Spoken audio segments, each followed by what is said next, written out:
Hi, ఎలా ఉన్నారు? ఈరోజు నేను కాకరకాయ ఫ్రై ఎలా చేసుకోవాలో చెప్తానండి.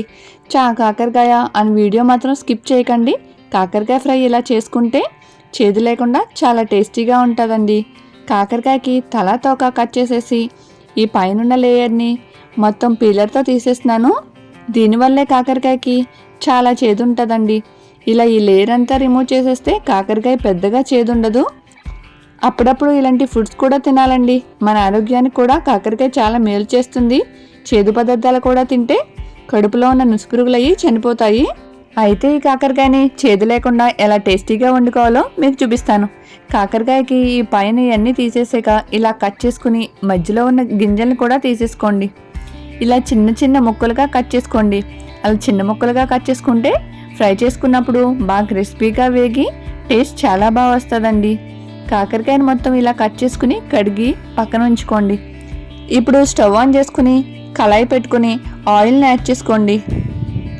ఈ ఆయిల్లోకి 1/2 టేబుల్ స్పూన్ జీలకర్ర, కొద్దిగా ఆవాలు, కొద్దిగా శనగపప్పు, అలాగే కరివేపాకు కూడా వేసుకుని ఈ పోపులన్నిటినీ బాగా వేగే వరకు ఫ్రై చేసుకోవాలి.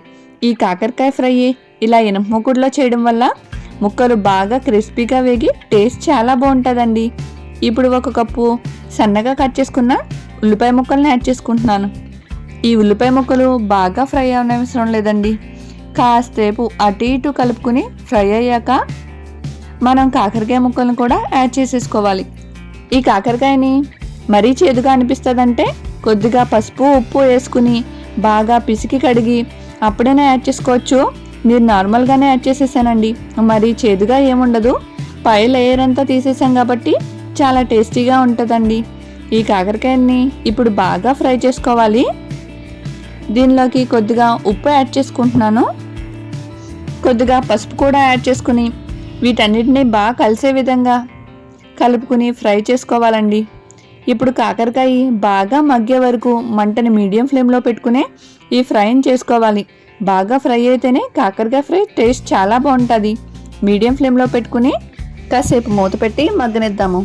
ఇప్పుడు కాకరకాయలోకి మసాలాను రెడీ చేసుకుందాం. 4-5 వెల్లుల్లి రెమ్మలు, కొద్దిగా అల్లం ముక్క, 1 టేబుల్ స్పూన్ ధనియాలు, 1/2 టేబుల్ స్పూన్ జీలకర్ర, కొద్దిగా సాల్టు, అలాగే 2 టేబుల్ స్పూన్స్ కారం కూడా యాడ్ చేసుకున్నాను. వీటన్నిటిని బాగా మిక్సీ పట్టుకోవాలి.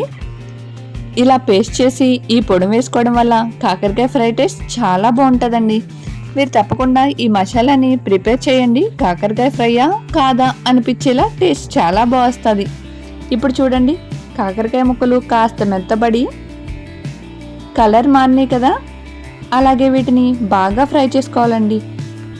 ఇవి బాగా ఫ్రై అయితేనే కాకరకాయ ఫ్రై టేస్ట్ చాలా బాగా వస్తుంది.